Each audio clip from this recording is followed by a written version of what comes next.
5 tahun Romo yang lalu, Romo sudah memberi renungan. Lalu Romo Frank berkata, dan hasilnya, Romo tahu apa Romo? Tidak ada yang bertobat.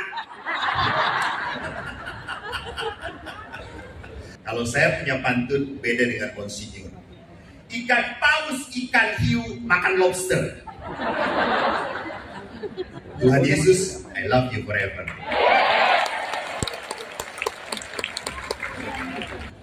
Bahkan ada istri yang berkata, Romo, saya sudah makin lama itu makin bosan dengan suami saya.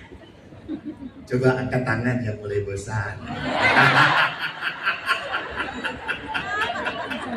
Istri sih tidak. Coba suami, siapa yang mulai bosan dengan istri? Nasib malam ini ditentukan. Saudara-saudari yang terkasih, hari ini adalah hari yang penuh berkat. Temanya bagus. Temanya dibuatkan lagi pantun. Bagus, saya tuh senang baca pantun. Dan pantunnya mulai gini. Bintang kecil di langit yang tinggi. Saya selalu ingat bintang kecil di langit yang biru. Ini tinggi, saudara-saudara. Putihnya awan di langit yang biru. Firman-Mu ya Tuhan telah kuresapi. Pulihkanlah aku dalam kerahiman-Mu. Bagus. Dan Anda harus tahu ini bukan karya saya semuanya.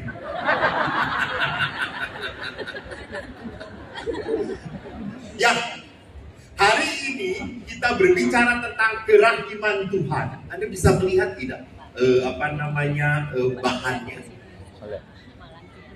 Kenapa kita mau berbicara kerahiman Tuhan memulihkanku? Saudara-saudara tahu bahwa di dalam hidup banyak sekali orang marah, banyak sekali orang jengkel. Saya itu baru datang lagi ke Batam, lihat orang naik motor, apalagi emak-emak, sudah di tengah, ya, pelan. Lalu yang bawa saya itu klakson, tep, udah pelan, sopan lagi bahasanya, cuma itu.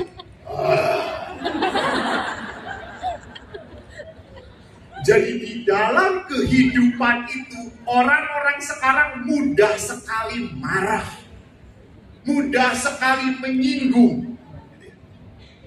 Anak-anak sekarang juga kan beda dengan anak-anak dulu. Lihat kalau diajari, kita waktu kecil diajari oleh orang tua itu cuma melotot aja kita udah ketakutan. Betul atau tidak?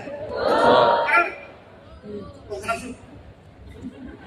Coba anak sekarang dipelototin, dia langsung, Ma, aku bisa lebih besar, Ma.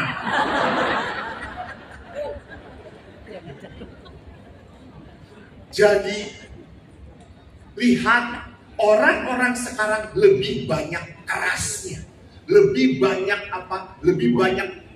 mengumpulkan kejengkelan. Saya kan kalau ketemu bapak-bapak, kalau seminar keluarga, saya selalu tanya bapak-bapak, gimana keluarga bapak? Romo biasa aja lah, seperti keluarga-keluarga lain. Kadang-kadang marah, kadang-kadang jengkel. Wajar lah loh, Romo wajar, up and down and shake.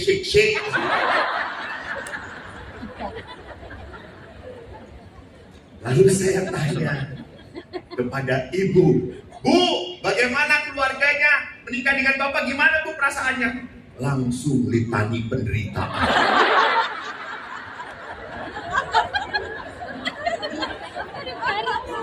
Sampai saya nanya, Bu, menderita kok masih tahan? Kata saya tuh, ya mau diapain lagi Romo? Saya sudah novena, semoga cepat dipanggil Tuhan. Landak dipanggil Romo.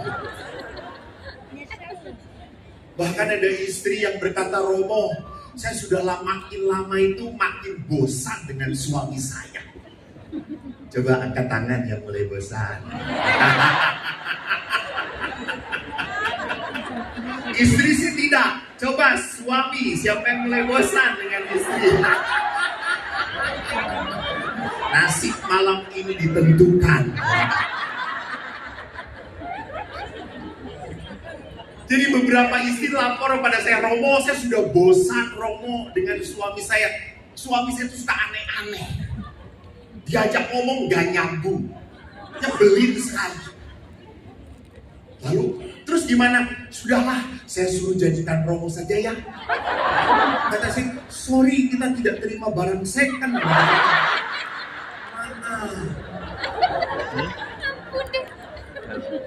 Lihat, hidup perkawinan pun mengalami kebosanan.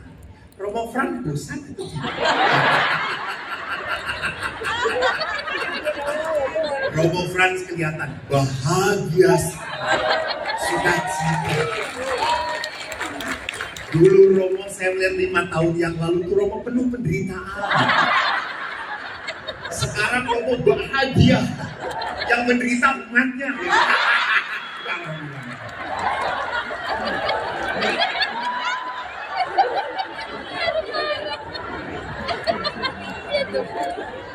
Saya hanya mau mengatakan apa? Penderitaan adalah bagian mengikuti Yesus. Betul atau tidak? Jangan hanya ngomong betul. Saya cek. Bapak ini istrinya bukan? Istrinya? Sudah berapa lama? 32 tahun. Ibu? Udah berapa lama menikah dengan Bapak?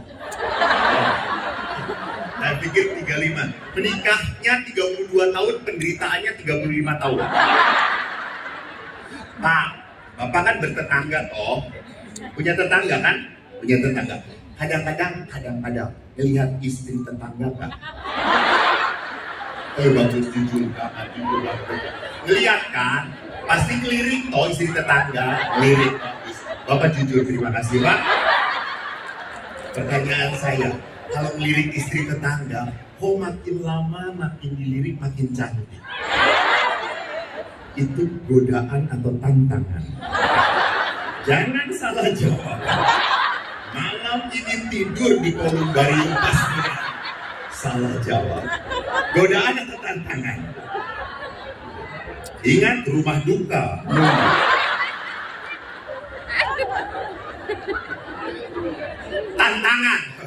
Tantangan untuk gua dekatin atau tidak? Tantangan.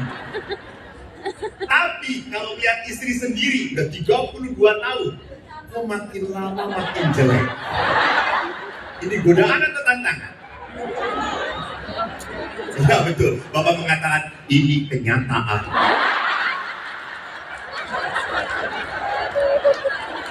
Saya tidak bertanggung jawab kalau malam ini ada macam-macam. Hubungi nomor telepon di bawah ini, Romo Franz.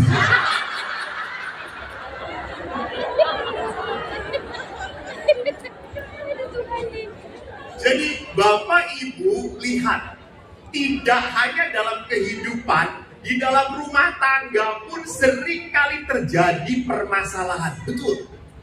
Maka para suami istri suka berkata, Romo, saya itu dengan istri saya udah gak nyetrum lagi, udah ada sekatnya, udah nempel aja udah gak terasa apa-apa. Lebih baik nempel tembok daripada nempel itu.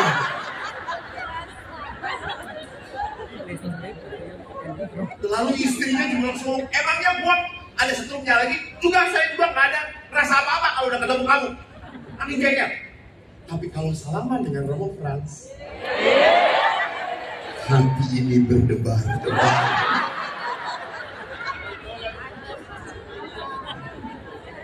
Bapak Ibu, wajar atau tidak? Suster yang menjawab, wajar. Lihat, yang ditanya Bapak Ibu yang nafsu suster-suster. Bahaya dong.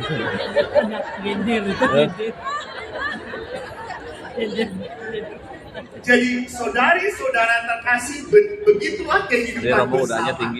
Tanya saja para suster, apakah para suster ini selalu rukun bersama-sama? Nggak mungkin, nggak mungkin. Mereka itu hanya putih jubahnya saja.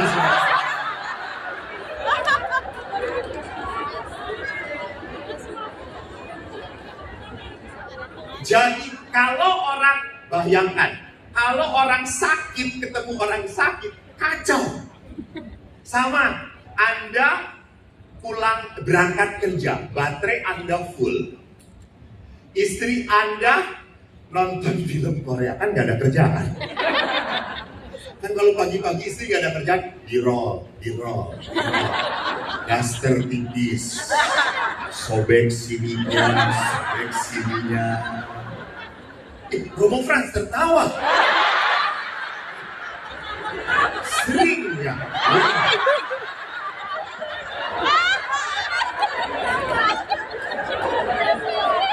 Tuhan, alhamdulillah ya Tuhan.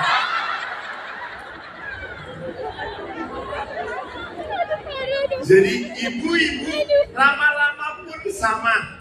Kalau kerja, kalau kemana-mana, baterainya full. Anak-anak ke sekolah, baterainya full. Pulang ke rumah, baterainya apa? Lowbat. Lihat, suami lowbat, istri lowbat, anak lowbat, pulang konslet.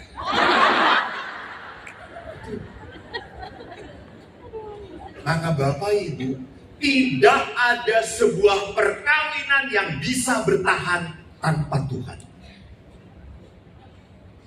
Dan tidak ada hidup membiara yang bisa bertahan tanpa Tuhan. Saya ingat waktu saya mau jadi Romo pembimbing berkata, Romo, hati Romo ini kalau sudah melayani umat, lama-lama habis, kosong. Nah, harus terus diisi. Karena kalau tidak, tante-tante masuk yang ke dalam. Dan ingat, kalau sudah masuk, sulit untuk keluar. Terima check-in, tidak terima check-out.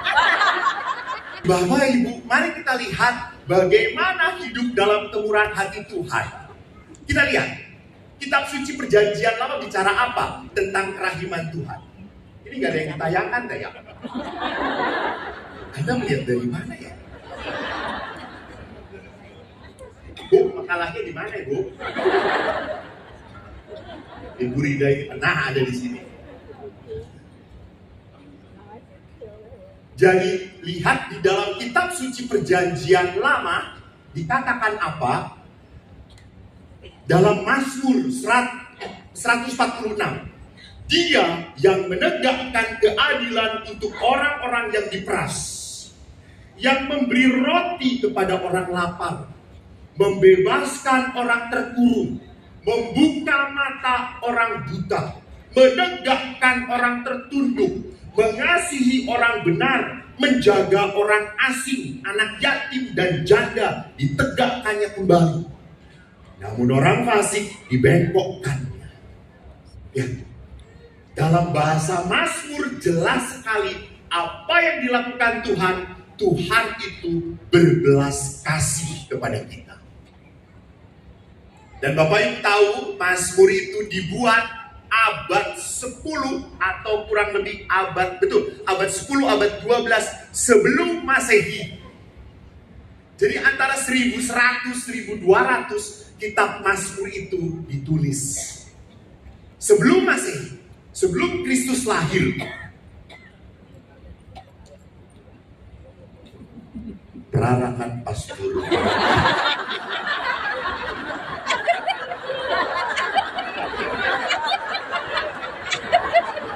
Diiringi dengan keheningan.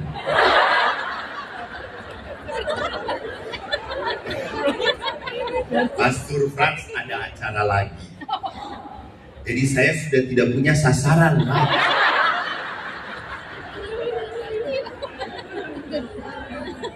Jadi saudara-saudari terkasih, lihat dalam Mazmur jelas Tuhan itu seperti apa digambarkannya. Tuhan itu penyayang, pengasih, panjang sabar, berlimpah kasih setianya. Jadi memang sejarah keselamatan manusia sejak zaman dahulu adalah sejarah Tuhan memberkati manusia. Itu sejarah perjanjian lama. Bagaimana sejarah perjanjian baru? Sama. Dalam perjanjian baru selalu yang dibicarakan tentang siapa? Yesus.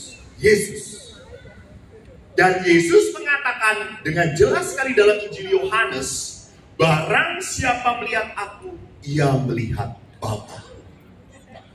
Dan bagaimana saya bisa melihat Yesus? Wow, seluruh Injil Matius, Markus, Lukas, dan Yohanes bercerita tentang tindakan dan belas kasih Allah. Saya kutip beberapa poin saja. Lihat di bawah ini. Dikatakan apa? Next. Bahwa ketika melihat orang banyak mengikuti Yesus dan menyadari bahwa mereka lelah dan kehausan, terlantar tanpa pembimbing, Yesus tergerak hatinya oleh belas kasihan.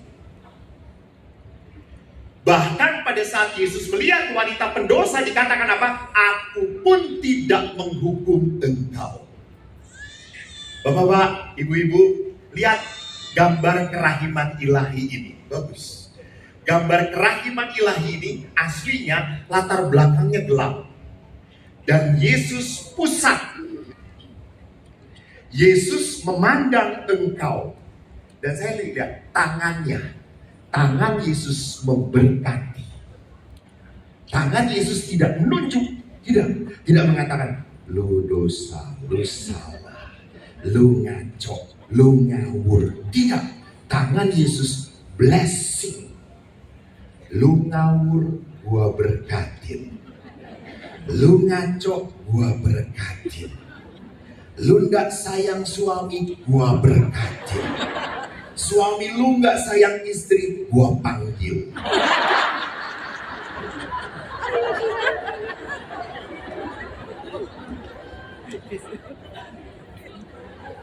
Jadi kalau kita lihat kerjaan Allah itu apa? Kerjaan Allah itu adalah apa? Menyelamatkan manusia. Bahkan dalam Injil dikatakan, Lukas dikatakan begini. Dalam perumpamaan-perumpamaan Allah selalu digambarkan penuh sukacita, mencari domba yang hilang, dirham yang hilang. Nah, pertanyaannya, kita ini domba yang mudah dicari atau susah? Susah toh? Susah, saya juga sedih. Kadang-kadang kita domba yang terlalu sibuk cari apa? Cari rumput. Terus makan. Lihat, oh gak ada Yesus ya. Betul, kita terlalu sibuk. Sampai akhirnya karena terlalu sibuk, kita sudah jauh dari Tuhan. Dan Tuhan tidak bisa menemukan kita. Kenapa? Karena kita tidak pernah berseru. Maka Bapak Ibu yang terkasih, mari kita lihat kalau dalam perjanjian lama, dalam perjanjian baru pun kita melihat kemurahan hati Tuhan yang begitu besar. Pertanyaannya, kenapa banyak manusia sulit bersukacita? Kenapa banyak manusia yang penuh penderitaan dan kepahitan? Beberapa minggu yang lalu saya menutup retret anak SMA. Tiba-tiba datang padaku seorang perempuan, anak SMA. Dia datang, Romo, untuk apa sih Tuhan menciptakan manusia ke dunia? Lalu saya berkata, Tuhan menciptakan manusia ke dunia untuk menikmati berkat kehidupan di dunia ini. Allah sudah menyediakan berkat cinta, rahmat kasih-Nya untuk manusia. Lalu anak ini ngomong, tapi kok ada anak-anak yang dibuang oleh orang tuanya? Tapi kok ada orang tua yang kadang-kadang begitu membenci anaknya? Tapi kok ada orang tua yang begitu egois dan tidak pernah mencintai anaknya? Tapi kok ada orang tua yang menggugurkan anaknya? Apakah kalau melihat seperti itu, apakah Tuhan itu menciptakan manusia supaya menikmati berkat Tuhan atau menikmati penderitaan? Romo, terus saya ngomong, nah betul, ada orang tua yang egois, ada orang tua yang jahat, ada. Tetapi bukan berarti Tuhan tidak mampu mencintai anak ini. Dan Tuhan pasti masih mampu. Lewat siapa Romo? Yaitu ada orang-orang yang menolong anak ini, yang mengasuh anak ini, yang mengangkat anak ini menjadi anak angkatnya, yang membesarkan anak ini, yang mencintai anak ini. Itu Tuhan. Jadi kalau Tuhan tidak mampu memberkati seorang anak lewat orang tuanya, Tuhan akan menggerakkan tangan-tangan Tuhan yang lain. Jadi ibu-ibu jangan takut kalau suami Anda begitu menyakitkan Anda, melukai Anda, membuat Anda berkata, Tuhan, saya tidak bisa mengampuni suamiku lagi. Dia sudah sungguh sangat menyakitkanku. Betul ibu-ibu? Kelihatan banyak yang terluka.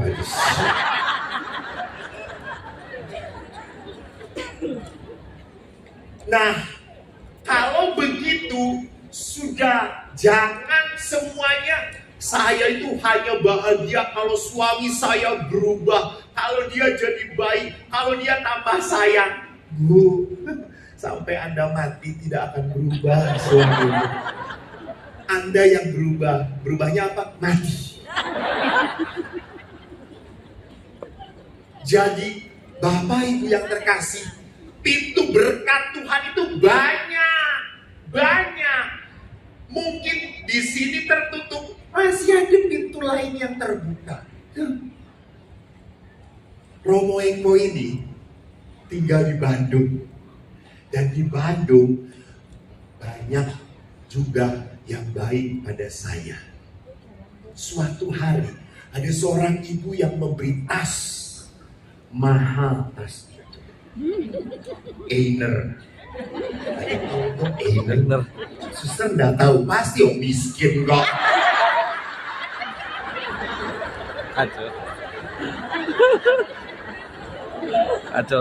Einer itu suster harganya kurang lebih 7 juta. Saya dikasih. Tapi saya itu karena sudah punya tas yang saya sukai, murah tapi enak. Lalu tas itu tidak pernah saya pakai. Lalu saya lihat pegawai. Pegawai itu di Pratista ada pegawai yang masih kuliah. Dia kalau kuliah cuma bawa buku kayak gini. Terus saya tanya, lo gak bawa tas? Enggak, Pastor. Kenapa? Gak punya, Pastor. Gak punya, bener? Enggak, Pastor. Ya sudah, saya kasihin itu tas. Ambil. Wih, mahal ini, Pastor. Ambil. Sultan, coy.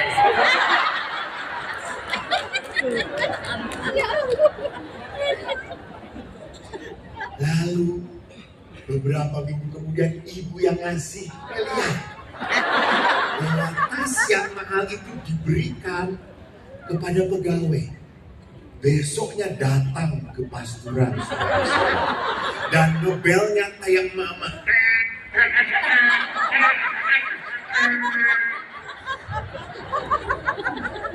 You tahu kalau mama kalau sudah meneror pasturan, lebih baik kita bertinggal di neraka daripada.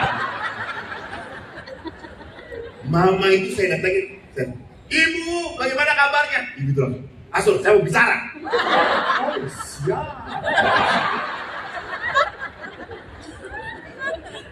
Pastor ini tidak tahu berterima kasih. Pastor itu tahu, Pastor. Kalau sudah diberi, dipakai, Pastor. Oh, yang mana, Bu? Pastor tidak sadar itu saya taruh kasih tas. Oh, aduh sorry, maaf Bu, maaf. Ibu kan ngasih kepada saya, kalau udah dikasih kan ya terserah saya tuh ya Bu. Saya belum punya, saya malu kalau punya banyak tas. Saya kasihkan kepada pegawai. Ya tapi Pastor gak seperti itu dong. Pokoknya sampai saat ini, sampai kapanpun saya tidak akan pernah lagi memberi Pastor. Oh baik, tidak apa-apa Bu. Terima kasih. Ibu itu pergi. Saudara-saudara, ibu itu tidak pernah memberi apa-apa pada saya sampai hari ini. Tapi Tuhan mengirim 20 ibu yang lain.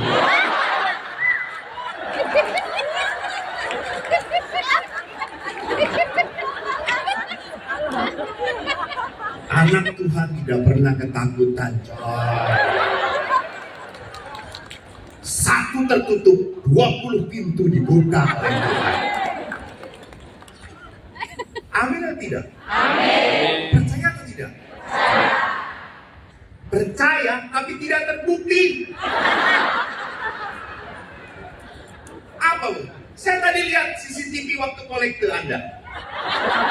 Anda lihat 5.000, 50.000, 100.000. Dan mana yang Anda pegang? Itu merah yang kurang tajam, 10.000. Percaya diberkati, percaya kolekte tetap 10.000. Jadi saudara-saudari yang terkasih, kenapa manusia kok diberkati tetapi sulit sukacita? Mari kita lihat. Banyak perangkap-perangkap kehidupan. Kita sering terpenjara. Itu yang membuat kita tidak bebas, tidak sukacita. Jadi pastor banyak juga yang tidak sukacita. Cukup banyak saya melihat ibu-ibu cantik sudah disasar, ininya tebal banget, lipstiknya 5 putaran.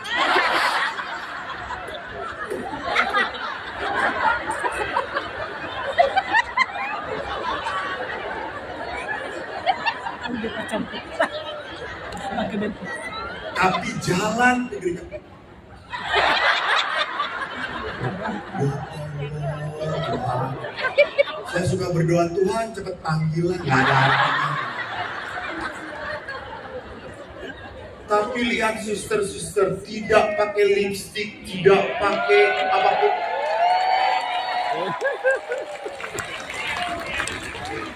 Penuh sukacita karena ketemu umat. Coba ketemu sesama suster.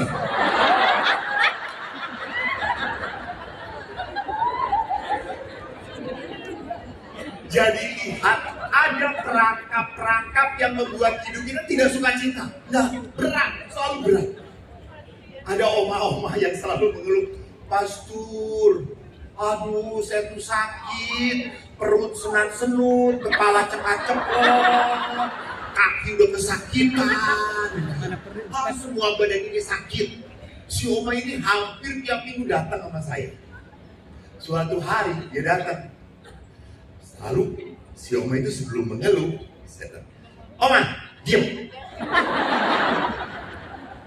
Apa Romo? Mau ngeluh toh? Iya, tar dulu. Kenapa? Ada yang ngirim cukyok di pastoran. Terus kita makan bareng. Ayo makan bareng.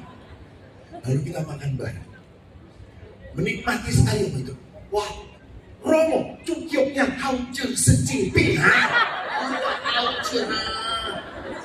Kenapa? Diocian. Lalu apa? Makan enak. Terus dia mengatakan, Oma, waktu makan cukyok, perutnya cekot-cekot, kepalanya senat-senut. Enggak Romo, kok hilang semuanya ya Romo? Saudaraku yang terkasih, jangan lupa, di saat hidupmu selalu terpusat pada penderitaan, maka penderitaan itu semakin apa? Menyakitkan. Selama ada, mohon maaf banget, maaf, jangan tersinggung. Kalau tersinggung, kolekte lagi. Selama Anda melihat istri Anda begitu menjengkelkan, jangan dilihat. Karena semakin dilihat Anda makin jengkel. Betul. Jangan dilihat. Lalu apain Pastor? Doakan. Anda kayak Salam Maria penuh rahmat Tuhan.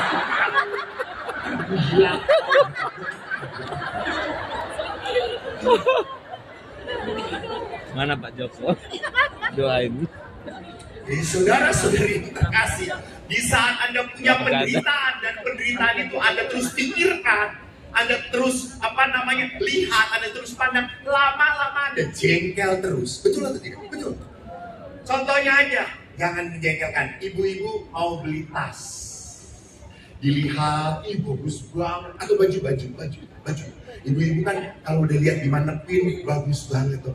Lihat bagus banget. Terus saya suka ngomong bu, yang di mannequin emang bagus karena bentuk mannequinnya bagus. Iya betul itu. Masuk ke ibu sudah tidak beraturan. Jadi yang salah bukan bajunya.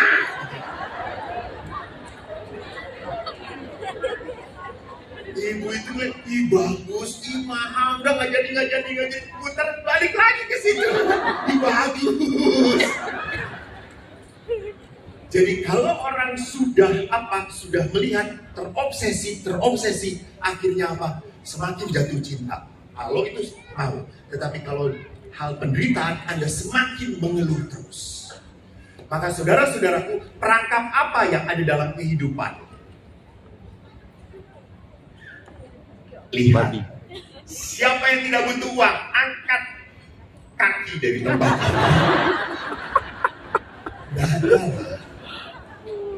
Kita butuh uang, betul. Untuk hidup kita membutuhkan uang. Tidak ada yang tidak butuh uang. Kami para biarawan memang kaul kemiskinan, tetapi kami pun butuh untuk hidup komunitas kami. Yesus tidak pernah menyalahkan uang, tidak. Akar dosa adalah apa? Cinta uang. Orang kalau sudah mencintai uang, akhirnya apa? Orang itu akan menjadi rakus. Dan kalau orang rakus selalu merasa kurang. Ada orang Katolik yang ngomong pada saya, Romo, saya nanti kalau sudah diberkati Tuhan, Romo, saya akan kolekte di gereja. Pembangunan, kan besok malam cari dana saya itu di sini untuk pembangunan stasi dan pembangunan rumah retret SSCC, bukan OSC. Karena kalau SSCC cari sumbangan pakai pastor SSCC tidak laku. Harus pakai pastor OSC.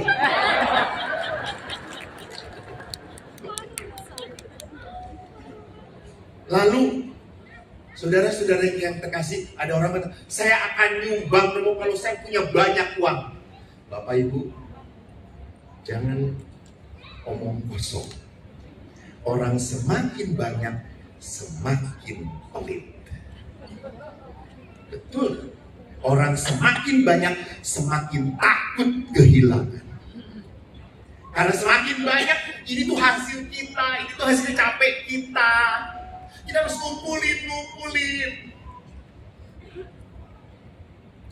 Tidak, Yesus memuji janda miskin. Kenapa? Karena dia memberi dari kekurangannya, bukan dari kelebihannya, dari kekurangannya. Jadi kalau orang sudah cinta uang, dia akhirnya apa? Dia akhirnya membuat semuanya hanya dihitung oleh uang. Dan dia berpikir, kalau saya punya segala-galanya, saya bisa beli segala-galanya, saya paling bahagia.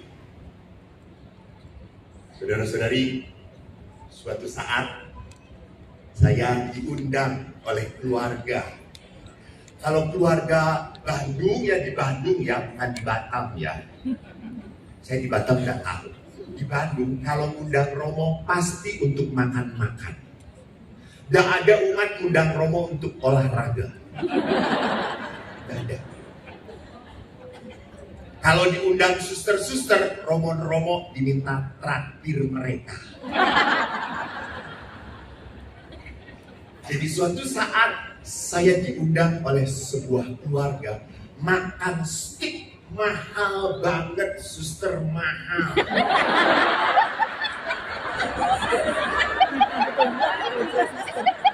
Biar suster semakin sakit hati.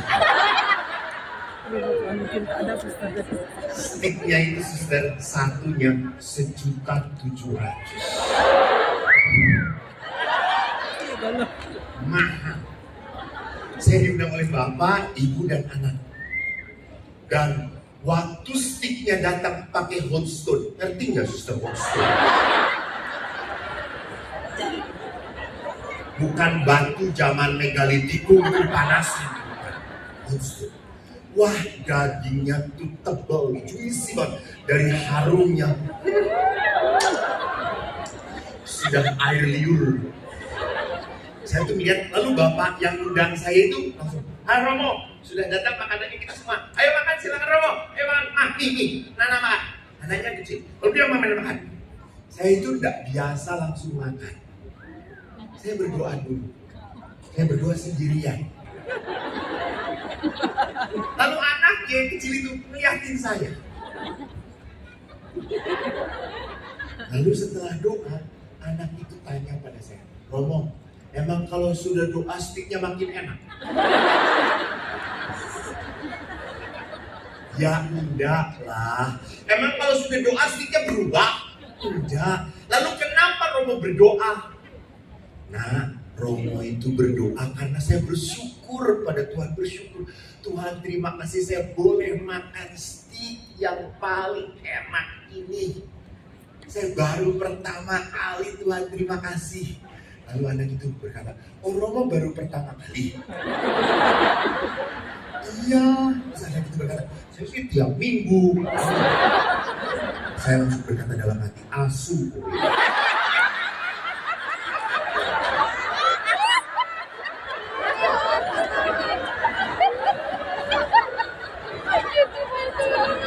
Itu bahasa kudus, jangan kesesatan. Bapak-bapak, ibu-ibu, saya tanya, kalau orang sudah punya segala-galanya, mau pergi ada duit, mau beli ini bisa beli, orang itu butuh Tuhan atau tidak? Kurang. Orang kalau sudah mau apapun, dia bisa segala-galanya, masih butuh Tuhan? Tidak perlu lagi Tuhan. Maka penderitaan itu memang dibutuhkan. Supaya apa? You will know you need God. Kau butuh Tuhan. Tuhan sumber berkat.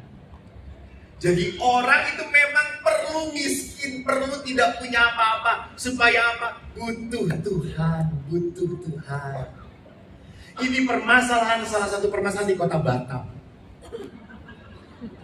Pemukiman elit jarang sekali aktif di gereja. Yang menengah ke bawah ke gereja melulu. Dan hebatnya gak kaya-kaya.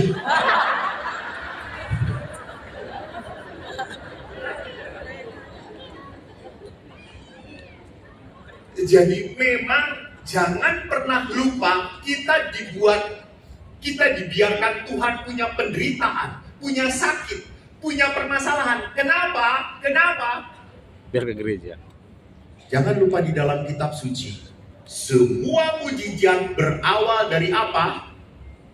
Dari penderitaan, dari permasalahan. Jadi kalau Anda menderita, kalau Anda punya penyakit, kalau Anda punya marah dan punya kekecewaan, jangan takut. Anda adalah calon yang akan mendapat mujizat Tuhan.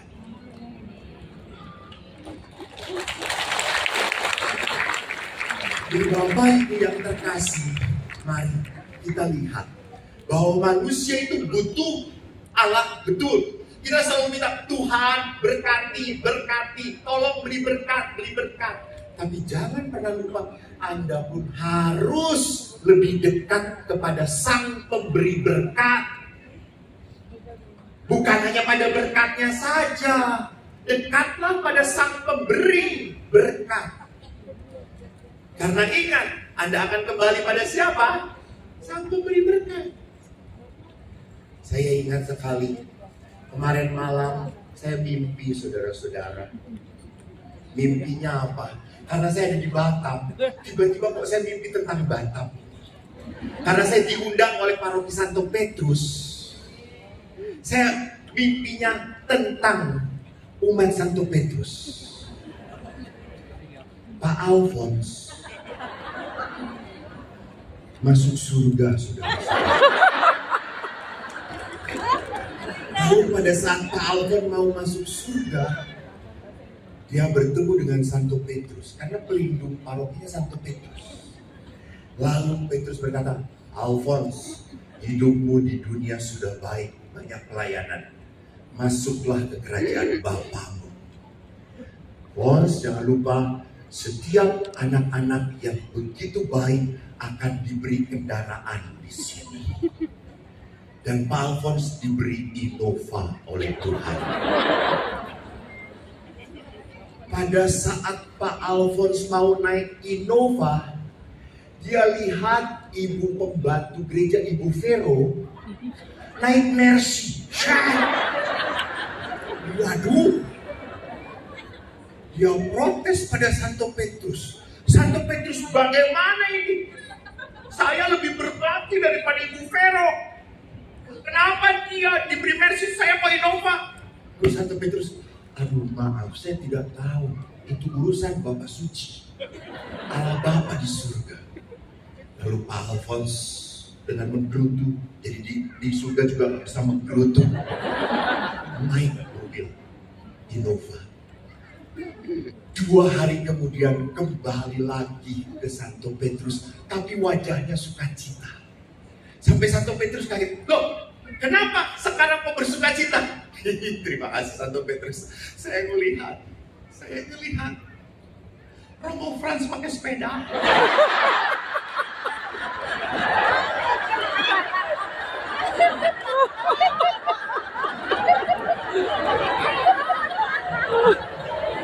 Jangan dilakukan.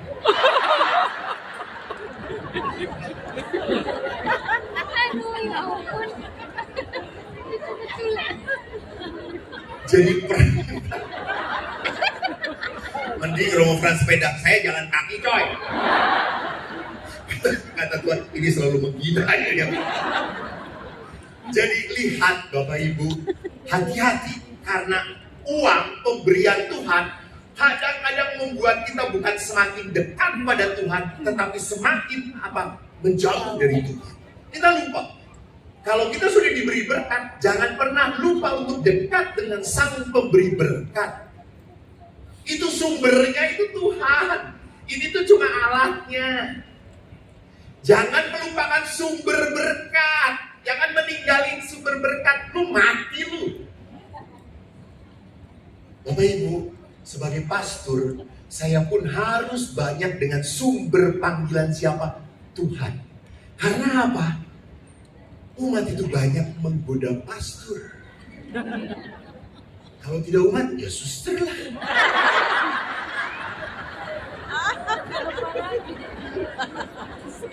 Saya waktu tugas di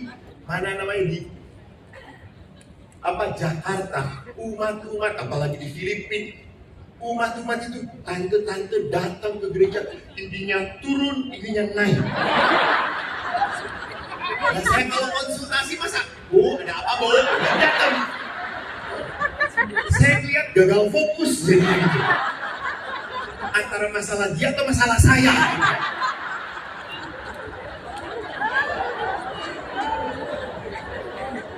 Normal atau tidak? Normal. Maka saya selalu akhirnya berkata, Bu, ini kain Bu, pasang. Kenapa Romo? Saya tidak bisa memecahkan masalah itu. Emang jangan saya bermasalah Bu.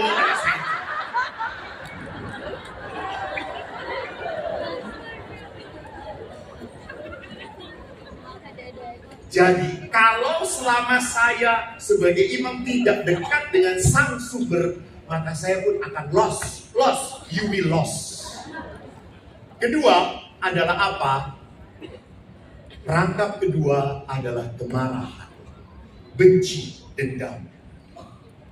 Saudaraku yang terkasih, ini yang mungkin sering diangkat oleh para pembicara atau dalam retret-retret. Orang itu kadang-kadang punya apa? Punya pengalaman luka batin, marah. Saya menghadapi seorang ibu yang sedih, marah pada Tuhan berkepanjangan. Suatu saat saya diundang ke salah satu lingkungan karena pastor parokinya tidak bisa. Lalu saya diminta, Romo bisa gantiin saya? Ada apa Romo? Bisa lingkungan. Oh kalau di sini itu bukan lingkungan apa Pak? KBG. Kelompok basis gereja. Kalau di Jawa lingkungan. Lalu baiklah, saya datang. Pas saya datang, itu semua umat nyapa saya. Romo, waktu itu saya belum viral.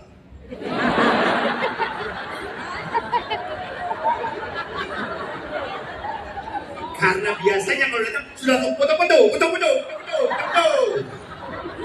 Saya waktu itu belum viral, masih spiral. Sepi. Lalu semua umatnya salah. Romo, ya. Ada satu ibu, dia pakai topi, kagak ada nyapa dia. Sampai saya bilang, ini manusia. Iya Romo. Dia itu kium. Saya bilang, sorry Bu, Romo Eko kan ramah ya. Sorry Ibu. Ya sudah toh. Saya seperti biasa, bisa. Tapi ibu itu di depan, kelihatan. Jadi setiap lihat ibu itu jengkel. Karena wajah itu ya Tuhan. Anda tahu genderuwo? Menakutkan. Lalu saya itu dalam khotbah kan lucu, kita ketawa. Ibu itu tidak ketawa sendiri. Oh, saya bilang kurang lucu. Gua lucuin lagi. Lama-lama gue yang capek. Akhirnya saya bilang, udahlah, selesai. Lalu terus kan, Anda tahu dong, dari homili langsung syahadat, doa umat, lalu persembahan dan doa syukur agung. Tiba-tiba saat saya doa syukur agung, saya kok tiba-tiba berkata, Tuhan, jamah orang ini, jamah dia Tuhan. Anda tahu pada saat saya berkata, inilah tubuhku yang dikurbankan bagimu. Saya angkat, ibu itu menangis, terisak-isak. Lalu pada saat piala pun saya angkat, ibu itu saya lihat mengalir air matanya. Selesai misa, saya ganti baju, ibu itu datang. Dan saya lihat wajahnya tetap tanpa senyum. Ibu itu berkata, saya mau bicara. Dan saya berkata, baik.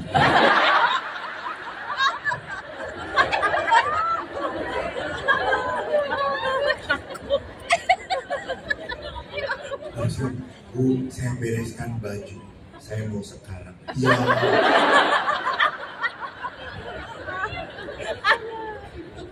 Lalu ibu itu ngomong, Romo, terima kasih. Kenapa Bu? Selama ini saya marah pada Tuhan.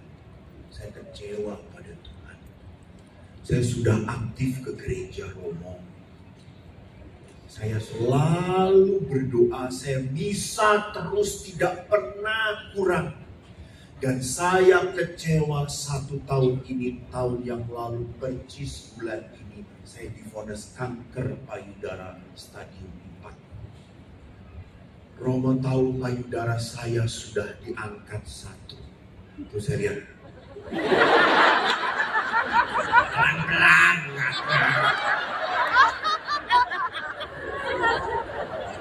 Kalau bapak-bapak tidak boleh. Dan kanker itu sekarang sudah menjalar kemana-mana. Saya marah, saya kecewa sekali. Tapi tadi pada saat Romo mengangkat konsekrasi dan berkata, inilah tubuhku yang dikurbankan bagimu. Saya menangis Romo. Karena apa? Tuhan saja sudah mau berkurban pada saya. Jadi lihat, orang terluka itu bisa kepanjangan, bisa marah dengan siapapun, bisa kecewa dengan siapapun. Ada orang yang marah karena apa? Karena orang yang disayang meninggal dunia. Ada orang yang marah karena apa? Ditipu oleh saudaranya, diliciki oleh saudaranya. Ada orang yang kecewa karena apa? Anak-anaknya sudah disekolahkan pinter-pinter, Amerika lah, Singapura lah, udah habis-habisan. Setelah tua, dimasukin panti jompo. Anak-anak gak pernah datang. Sincia pun gak pernah kyonghi. Atau harus tetap dikirim. Kurang ajar gak? Saya marah, saya kecewa. Anak tidak pernah tahu diri. Harusnya uhau, harusnya berbakti, tetapi menyakitkan. Itu marah, dipendam terus. Istri pun pernah ada yang dia selalu komplain pada saya, Romo, saya itu punya penyakit lambung. Lambung saya ini akan sakit sekali. Terus saya tanya, kapan sakitnya? Nah itu Romo, ada waktunya. Kapan? Kalau pada saat suami saya ke kantor, sehat. Sore jam 4, jam 5, suami datang, lambung saya sakit. Jadi bisa terjadi apa yang saya mau katakan, bahwa orang bisa sakit, terluka, karena ditumpuk. Dan penumpukan luka akan menjadi beban kehidupan. Betul atau tidak? Dan orang yang melukai Anda, happy aja. Betul atau tidak? Tuhan, semoga dia jadi miskin. Miskinkan dia, anak-anaknya, cucu-cucunya, anjingnya juga dimiskinkan.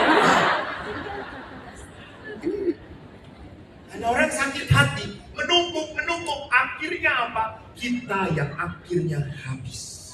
Tidak bisa apa-apa. Ketiga, apa yang membuat kita terpenjara? Next, yang ketiga adalah kemacetan. Gini-gini gak jalan-jalan. Kecemasan, kekhawatiran, ketakutan. Jadi orang itu cemas, takut apa? Akan masa depan. Maaf Bapak Ibu, maaf ya, banyak anak muda sekarang yang takut menikah. Takut menikah. Karena mereka apa? Ini aja disakitin. Ini aja cerai. Ini aja pisah. Ini aja suruh kerja. Ngapain? Udah gak perlu kawin. Punya duit, jalan-jalan, selesai. Ada juga yang sudah menikah tidak mau punya anak karena takut repot, takut gak bisa menyekolahkan, gak bisa membesarkan anak dengan baik. Takut. Anda tahu, saya berkali-kali menghadapi kasus, Romo, anak saya mau menikah, boleh gak sebelum pernikahan harta terpisah? Kenapa? Nanti kalau ada sesuatu, Romo. Bu, kalau menikah sudah akut, nanti jangan menikah, kata saya. Menikah itu harus dalam keadaan apa? Keadaan bebas dan apa? Percaya. Orang beriman itu melangkahnya percaya, bukan takut. Saya pernah dekat Pratista kami, ada tempat pelatihan Kopassus. Di situ ditulis di depan apa? Ragu-ragu mundur. Keren banget. Ragu-ragu mundur. Lalu di sebelahnya ada 3 kuburan. Ada 3 kuburan. Lalu apa namanya? Topi tentara. Di atas tulisan apa? Akibat tidak mematuhi perintah komandan. Gila. Jadi sebagai orang beriman, kita tuh melangkah bukan dengan kekhawatiran, bukan dengan ketakutan. Percaya, bukan nekat. Beda ya. Nekat dengan percaya beda. Next, keempat adalah apa? Masalah kekhawatiran dan ketakutan itu seperti Goliat. Sedangkan iman kita seperti Daud. Lihat di sini. Daud berkata, "You come to me," kepada Goliat, "with a sword, with a spear, with a javelin. But I come to you in the name of the Lord." Bapak-bapak, tahu nggak ceritanya Daud dan Goliat? Tuh kan, lihat, berbatam, begitu rendah hati, tidak mau menjawab, cuma diam, pura-pura tidak tahu, padahal memang demikian. Bapak-bapak, lihat di sini, dalam surat apa? Dalam kitab pertama Samuel, Daud Goliat itu. Goliat dituliskan di dalam bab 17 ayat 4 dikatakan, Goliat tingginya 6 hasta sejengkal. Ada tahu 6 hasta sejengkal berapa? Kalau baca aja baru sekarang kok. 6 hasta sejengkal itu tinggi Goliat 3,2 meter. 2 kali lipat saya. Bayangkan, besar. Lalu apa? Baju jirahnya 5.000 sikal tembaga. Itu kurang lebih 50 kilogram. Bajunya. Sedangkan tombaknya 600 sikal. 7 kilo beratnya tombak. Jadi betul-betul hebat. Dan Goliat itu menakutkan sekali. Maka lihat, Saul dan semua orang Israel ketakutan. Dan Saul berkata, tidak mungkin engkau dapat menghadapi orang Filistin. Sejak kecil, Goliat itu adalah tentara. Dia ngomong ke Daud, gak mungkin Daud. Lalu apa yang terjadi? Daud beda. Daud berkata apa? Kalau Goliat hebat, saya punya iman yang hebat. Maka Goliat berkata, lihat, Tuhan telah melepaskan aku dari cakar singa dan cakar beruang. Dia juga akan melepaskan aku dari tangan orang Filistin. Jadi Daud sudah melihat, dulu tuh saya sudah jaga domba-domba saya. Kalau ada beruang, ada singa, saya hadapin mati. Sekarang saya pun menghadapi Goliat, pasti Tuhan beserta saya. Dan apa yang terjadi? Lihat pertempurannya. Goliat berkata kepada Daud, anjingkah aku, maka engkau membawa tongkat dan membawa apa? Slingshot, ketepel. Tetapi apa yang terjadi? Daud berkata, Goliat, engkau mendatangi aku dengan pedang, tombak dan lembing, tetapi aku mendatangi engkau dengan nama Tuhan semesta alam. Tuhan menyelamatkan bukan dengan pedang, bukan dengan lembing, sebab di tangan Tuhanlah pertempuran, dan Ia pun menyerahkan kamu ke dalam tangan kamu. Jadi lihat, Daud di mata manusia impossible, tetapi kalau Tuhan menyertai, you become possible. Jadi impossible becoming I am possible. Bapak-bapak, ibu-ibu, saya pun waktu saya kecil ditanya oleh ayah tanya, oh orang Jawa ya saya, yang gede wajah dan diopong, oh mau besar mau jadi apa? Pastor. Lalu ayah berkata, gak mungkin kok, kamu bodoh, ranking 35, gak mungkin, pastor itu harus pinter kok, harus pinter, adekmu pinter, itu adekmu yang jadi pastor, kamu poster saja.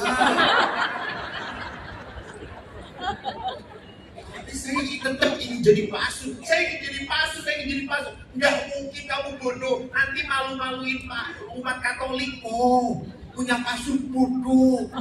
Lama-lama kan saya jengkel. Saya langsung teriak, biarin. Nanti kalau sudah jadi pastor, khusus untuk orang-orang bodoh. Dan Tuhan mendengar doa saya. Saya tidak mengatakan Anda bodoh. Yang bodoh itu panitia, cari saya. Anda jadi ke bawah bodoh. Tapi lihat, ranking 35. SD, SMP, dan hebatnya saya konsisten, saudara-saudara. Sudah tidak mungkin banget jadi pastor. Tetapi kalau Tuhan menyertai, YouTuber coy.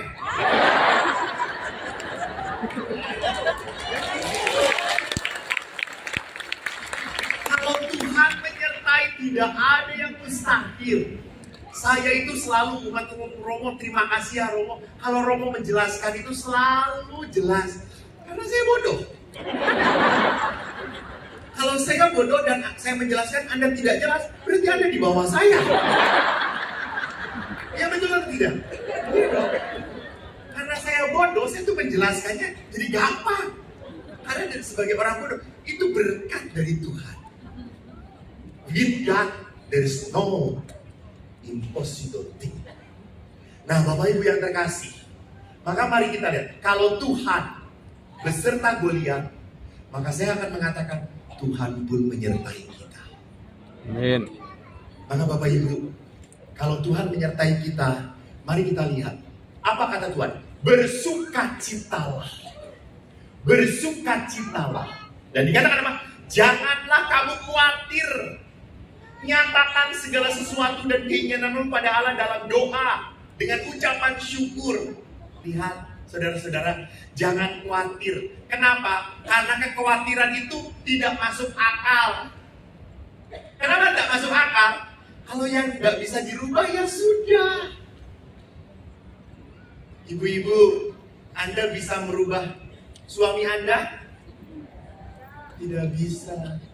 Para suami, Anda bisa merubah istri Anda? Tidak bisa. Anda menderita dengan suami Anda? Dengan istri Anda? Makanya Tuhan menitipkan dia pada Anda. Karena Tuhan pun menderita dengan istri Anda.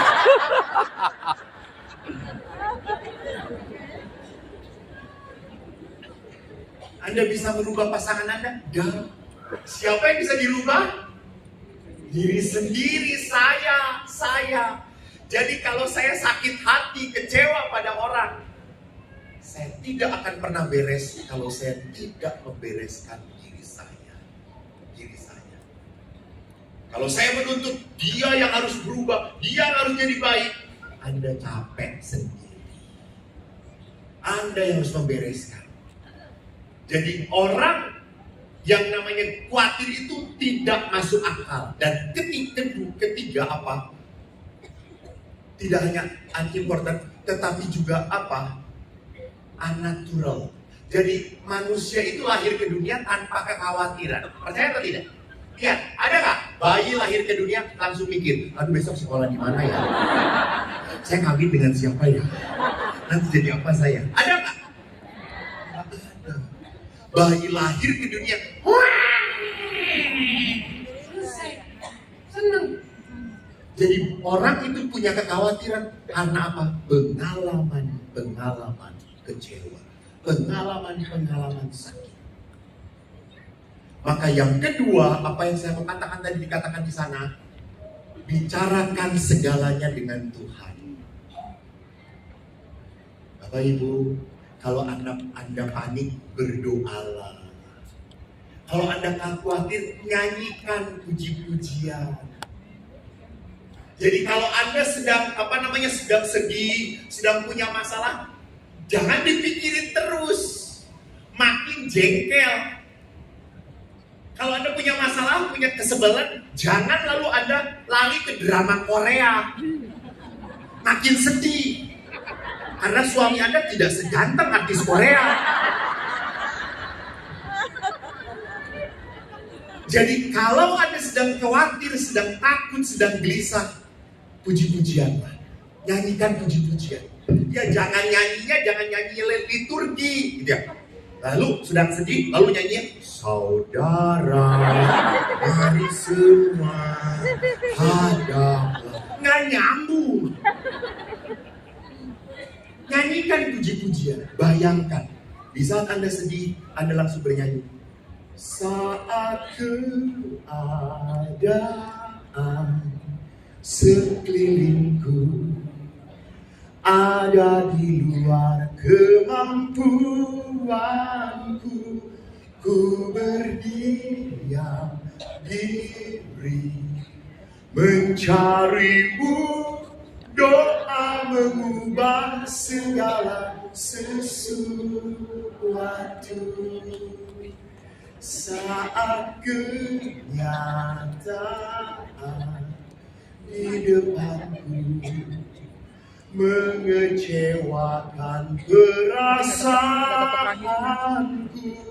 ku menutup mata memandangmu, sebab doa mengubah segala sesuatu. Lihat, Anda akan makin berat beban Anda. Saya tidak butuh tepuk tangan. Saya butuh balik ke doa mengubah segala sesuatu. Dari goceng jadi kepecek. Pada saat Anda sedih, Anda nyanyikan puji-pujian, hati ini jadi ikut sukacita, sukacita. Bapak-bapak, kalau sedang sedih lalu puji-pujian, apakah Anda melarikan diri dari kenyataan? Lalu kenapa Anda puji-pujian? Karena Anda minta penyertaan Tuhan.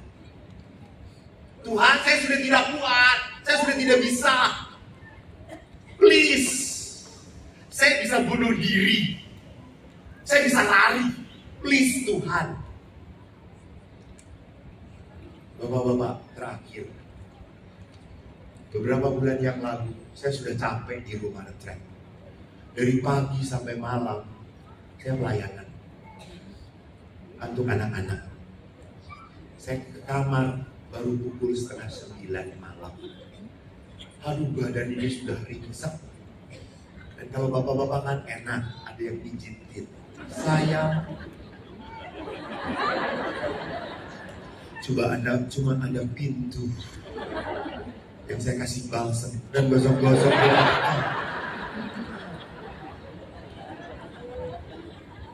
Lalu pada saat itu saya berkata, saya mau tidur, saya capek, udah capek. Saat mau tidur, tiba-tiba handphone saya berbunyi. Saya lihat PP-nya bapak-bapak, tapi gak ada tulisan namanya. Saya cuekin, saya biarin. Mati handphone itu, saya angkat, saya lihat historinya 15 kali miss call. Waduh, kalau bapak-bapak miss call sampai 15 kali, sangat penting sekali. Kalau ibu-ibu miss call berkali-kali, iseng doang. Aduh, kalau ibu-ibu ditanya, halo Romo, selamat malam, sudah makan belum? Ya, makan. Emang mak gue nanya-nanya makan. Lalu tak lama kemudian telepon itu berbunyi lagi. Lalu saya angkat, halo Romo, maaf Romo. Seorang bapak bicara. Kenapa? Maaf Romo, saya mengganggu Romo ya. Oke Pak, kenapa? Maaf sekali Romo, udah malam. Kenapa? Romo, kami sedang menantikan anak kedua lahir. Istri saya sedang hamil 8 bulan. Tiba-tiba Romo, istri saya kena serangan dan tidak sadarkan diri. Istri saya sedang koma Romo, di ICU. Romo bisa tolong doakan? Caranya bagaimana? Pak, kan saya tidak boleh ke sana. Romo, handphone istri saya sedang ada di suster. Nanti saya telepon suster akan telepon Romo. Romo, suster akan letakkan teleponnya di telinga istri saya. Nanti Romo tinggal ngomong. Oh iya Pak, baiklah, baik Pak. Sebentar Pak, saya tanya. Pak, Bapak sudah 15 kali miss call saya dari sore. Memangnya di Keuskupan Bandung ini yang pastur cuma saya toh Pak? Lalu si Bapak itu berkata, tidak Romo, maaf Romo, istri saya senang sekali nonton YouTube-nya Romo. Siapa tahu Romo saat istri saya mendengarkan Romo bangun. Lalu dalam hati berkata, ya dua, antara bangun atau bablas. Ya iya toh. Lalu saya berkata, baik Pak, baik. Saya tutup. Lalu kan Romo itu malas. Lalu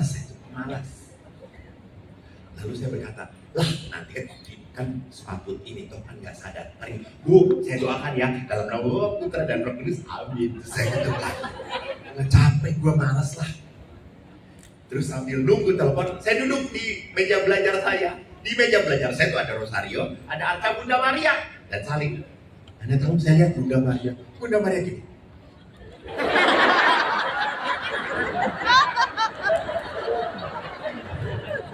Lalu saya berkata, iya Bunda, saya Romo, saya layani, capek-capek juga layani. Lalu saya diam dan handphone itu berbunyi. Saya angkat, halo, tidak ada suara, saya cuma dengar, tip, tip. Oh, ini di rumah sakit. Ibu, saya Romo Eko. Saya doakan ibu ya Bu, atas nama Bapa, Putra dan Roh Kudus. Amin. Anda tahu setelah kata-kata amin yang keluar di luar dugaan saya, tiba-tiba saya berkata, pertolonganmu begitu ajaib, kau telah mengikat hatiku di saat aku tak sanggup lagi. Di situ tanganmu bekerja. Dan saya bicara terus. Anda tahu 15 menit tak sadar saya. Lalu saya berkati itu dan saya tutup. Besok paginya saya ibadah, lalu ekaristi bersama pastor-pastor yang lain. Pukul 7 saya ke kamar, saya ganti baju. Tiba-tiba telepon berbunyi. Saya lihat, oh ini kok yang kemarin. Saya angkat. Halo, Romo. Saya suster perawat dari rumah sakit. Oh ya suster, kenapa? Romo, tadi malam Romo mendoakan seorang ibu ya di ICU. Ya suster, kenapa suster? Romo, ibu ini mau bicara dengan Romo.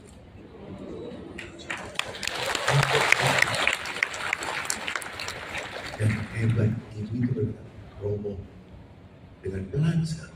Di saat Romo bernyanyi, di saat aku tak sanggup lagi, di situ tanganmu bekerja.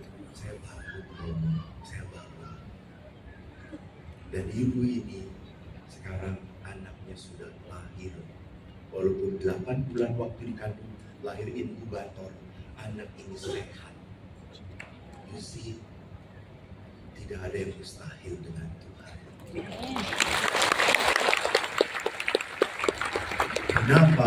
Karena Tuhan itu ingin membuat hidup Anda bahagia. Jangan berkata Tuhan mau menyiksa Anda. Dah, yang menyiksa Anda adalah apa? Diri Anda. Anda yang tidak mau dibuat bahagia. Bapak Ibu, kalau Tuhan itu mau memberkati, ya ikuti kata-kata Tuhan. Jangan kayak seorang prodiakon di Bandung. Dia sambil merokok, Romo bisa nggak? Romo doakan saya supaya paru-paru saya bersih. Saya berkata, lebih baik gua bunuh diri katanya doakan Bapak, kata saya. Jadi kalau mau diberkati, ya jangan membuat Tuhan susah gitu ya. Maka Bapak Ibu, hari ini kita akan masuk kepada puncak acara, yaitu apa? Adorasi. Di dalam gereja Katolik, Bapak Ibu ingat, adorasi adalah pemujaan pada sakramen Maha Kudus. Dan Santo Alfonsus berkata apa? Sesuatu yang paling berkenan pada Allah adalah devosi pada sakramen Maha Kudus. Di saat Anda berbicara ke hadapan sakramen Maha Kudus, Anda berbicara dengan Tuhan.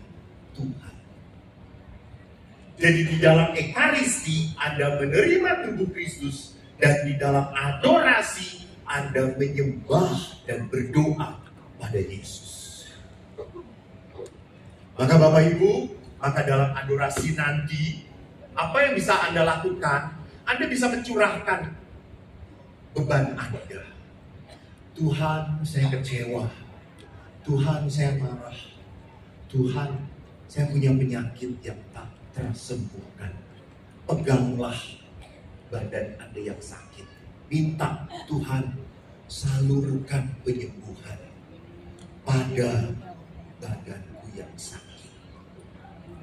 mintalah. Ingat seorang janda berkata, jika ku pegang jubah-jubahnya, aku akan sembuh. Dan ingat, di setiap mujizat, apa yang dikatakan oleh Yesus kepada para yang sakit? Apa yang dikatakan Yesus pada orang sakit? Apa yang dikatakan Yesus pada orang sakit itu? Dengan makan. Waktu Yesus ketemu dengan orang sakit, apa yang dikatakan Yesus?